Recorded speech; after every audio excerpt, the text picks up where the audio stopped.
The Haitian National Police is the law enforcement and de facto police force of Haiti. It was created in 1995 to bring public security under civilian control as mandated in Haiti's constitution. More than 8,500 police officers have completed training in modern law enforcement.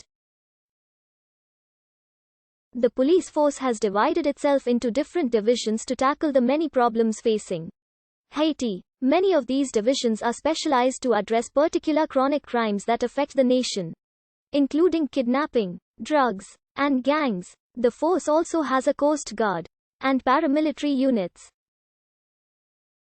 The United Nations Stabilization Mission in Haiti has implemented a series of plans to increase the size of the police force to 14,000.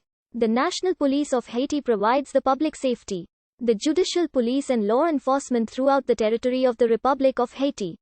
As of early 2012, the police force is composed of 10,700 police officers and also employs 2,500 support staff. The UN hopes to increase those numbers to 12,000 in 2012, according to a report by UN Secretary-General Ban Ki-moon. Between 2012 and 2013, Haiti saw a 21% drop in homicides, reversing a 5-year trend. There was a plummet of kidnappings by 53%.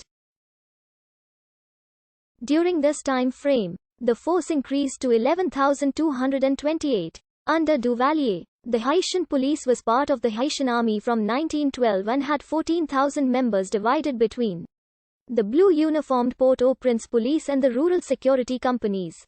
Since 1987, successive governments attempted to reform it as stated by the Constitution. It was created to maintain peace, enforce law and order in accordance with the rule of law, to protect its citizens and to arrest those that violate the law.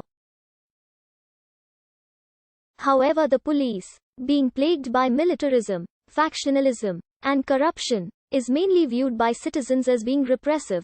The 1987 Constitution proposed the establishment of a separate police corps and a new police academy under the jurisdiction of the Ministry of Justice. Political developments in Haiti since 1987, however, have precluded implementation of these changes.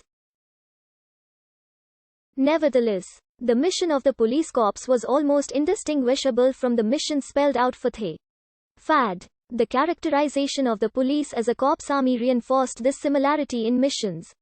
The only identifiable police force in Haiti operated in Port-au-Prince as part of the armed forces.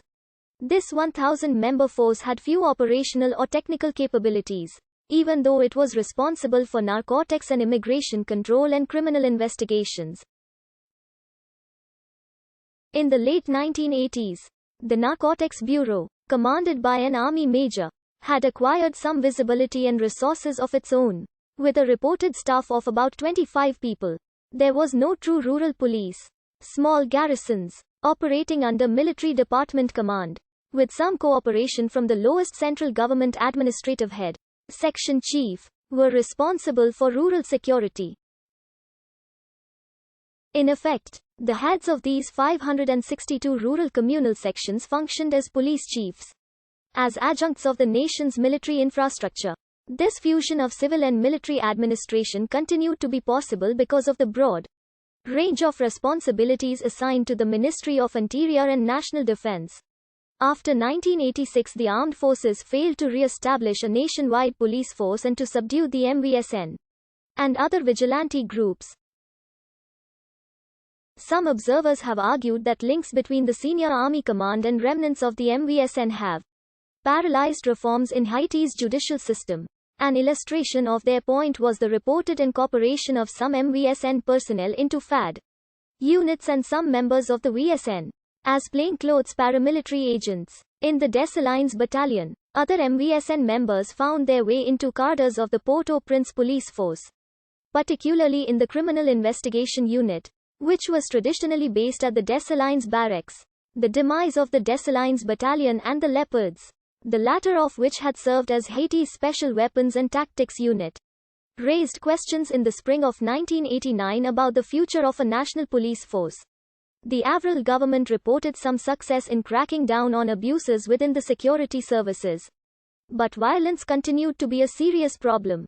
Insecurity rose dramatically after 1986 with the formation of ad hoc paramilitary groups that had direct links to the VSN and indirect links to the military. Many of these paramilitary groups engaged in banditry with no political motivation. The security situation in rural regions and at the section chief level remained unclear in 1989. The human rights record of post-Duvalier governments was generally negative. A major problem was the inability, or the unwillingness, of the FAD to contain domestic political violence. Government and military personnel apparently sanctioned and participated in attacks on politicians and other activists, particularly Duran.